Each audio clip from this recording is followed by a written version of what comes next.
সিলেট হয়ে দুপুর ১২টার দিকে ঢাকায় ফিরছেন বিএনপির ভারপ্রাপ্ত চেয়ারম্যান তারেক রহমান। এরপর রাজধানীর ৩০০ ফুটে নেতাকর্মীদের উদ্দেশ্যে সংক্ষিপ্ত বক্তব্য দেওয়ার পর অসুস্থ মা সাবেক প্রধানমন্ত্রী বেগম খালেদা জিয়াকে দেখতে তিনি যাবেন রাজধানীর এভারকেয়ার হাসপাতালে।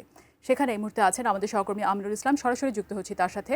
আমিনুল, আপনি জানাবেন যে হাসপাতালে নিরাপত্তা পরিস্থিতি কেমন দেখছেন এবং সার্বিকভাবে হাসপাতালে আর কি ধরনের প্রস্তুতি নেওয়া হয়েছে, বিস্তারিত জানতে চাই। আজকে বিএনপি ভারপ্রাপ্ত চেয়ারম্যান তারেক রহমান দীর্ঘ ১.৫ যুগ পরে বাংলাদেশে তিনি তার জন্মভূমিতে ফিরছেন। তিনি এই প্রবাস জীবনে এই রাজনৈতিক ভাবে তিনি লন্ডনে সেখানে প্রথমে চিকিৎসার জন্য যান এবং তারপরে তিনি নানা কারণে বাংলাদেশে আসলে ফিরতে পারেননি। বিগত সরকারের তাকে রোশনালে পড়ে এবং একই সঙ্গে নানা মামলা তার নামে মামলা দেওয়ার কারণে তিনি বাংলাদেশে আসতে পারেনি। অবশেষে ৫ই আগস্টের পর সেই আওয়ামী সরকার পতনের পরে সব মামলা আইনি প্রক্রিয়ার মাধ্যমে শেষ হয় এবং সব শেষে তিনি এই বাংলাদেশে ফিরছেন ত্রয়োদশ জাতীয় সংসদ নির্বাচনের আগে। এই নির্বাচনে তারেক রহমান নেতৃত্ব দিবেন। তিনি এখনো দলের ভারপ্রাপ্ত চেয়ারম্যান রয়েছেন, তবে তার দলের যে প্রধান দলের চেয়ারম্যান বেগম খালেদা জিয়া তিনি এভারকেয়ার হাসপাতালে ভর্তি রয়েছেন। তার বড় সন্তান তারেক রহমান তিনি বাংলাদেশে এসে তার মার সাথে প্রথম সাক্ষাৎ করে তারপরেই বাসাতে ফিরবেন।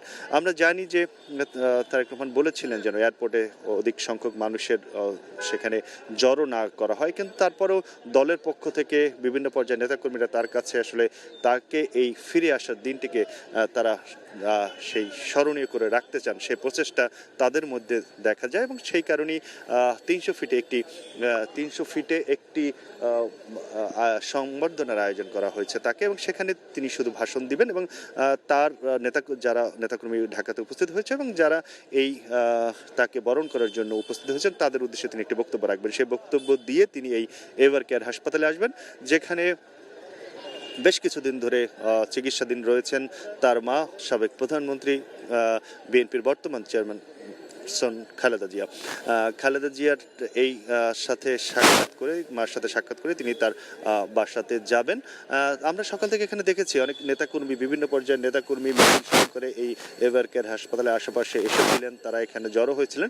তবে এখন একটু ভিড়টা কম, অধিকাংশই তারা ৩০০ ফিটের দিকে গিয়েছেন এবং ৩০০ ফিটের দিকে গিয়েছেন এবং এভারকেয়ারের দিকে আসতে আসলে দলের পক্ষ থেকেও নেতাকর্মীদের বারবারই তাদেরকে নিরুৎসাহিত করা হয়, যেহেতু এটি একটি হাসপাতাল এবং তাদেরকে এখানে না আসার জন্যই তাদেরকে বলা হচ্ছে। কিন্তু তারপর আমরা দেখি যে সকাল থেকে অনেক ভিড় ছিল, এই রাস্তাতেও বিভিন্ন পর্যায়ের নেতাকর্মীরা প্লাকার্ড স্লোগান নিয়ে এখানে জড়ো হয়েছিলেন। এখন কিছুটা সেখানে কম রয়েছে। খালেদা জিয়ার নিরাপত্তার জন্য আমরা জানি যে এখানে বাড়তি নিরাপত্তার ব্যবস্থা করা হয়েছে এবং অন্যদিকে তারেক রহমান এখানে যেহেতু আসবেন সেখানে নিরাপত্তার ব্যবস্থার কিছুটা এখানে নেওয়া হয়েছে। তো এই ছিল আমার কাছে এভারকেয়ার হাসপাতালের নেতাকর্মীদের উপস্থিতি এখন কিছুটা কম। সকালে অনেক এখানে জড়ো হয়েছিলেন। ৩০০ ফিটে যেহেতু তিনি বক্তব্য রাখবেন সেখানেই অনেক নেতাকর্মী গিয়েছেন। এরপরে আসলে যখন তারেক রহমান এখানে আসবেন তখন আসলে কি ব্যবস্থা নেওয়া হয় সেটি আমরা তখন বলতে পারবো। যে আসলে নেতাকর্মীদের এখানে না আসার জন্য আগে থেকে বলা হয়েছে, তাদেরকে আসলে কতটা সেই জায়গা থেকে নিরুৎসাহিত করা যায় সেটি আসলে তখন আমরা সেটি দেখাবো। এবং এখন এখানে যারা আইন শৃঙ্খলা রক্ষাকারী বাহিনী রয়েছে তারাও প্রস্তুত রয়েছেন এখানে যেন তার নির্বিঘ্নে তিনি যেন তার মার সাথে এই একটি সময় কাটাতে পারেন। তো এই ছিল আমার কাছে এভারকেয়ার হাসপাতালের সামনে থেকে বেগম খালেদা জিয়ার চিকিৎসা চলছেন এবং তার সাথে তার বড় ছেলে দীর্ঘদিন পর বাংলাদেশের মাটিতে তারা মা ছেলে এক হবেন এই হাসপাতালে। এই ছিল আমার কাছে এভারকেয়ার হাসপাতালের সামনে থেকে।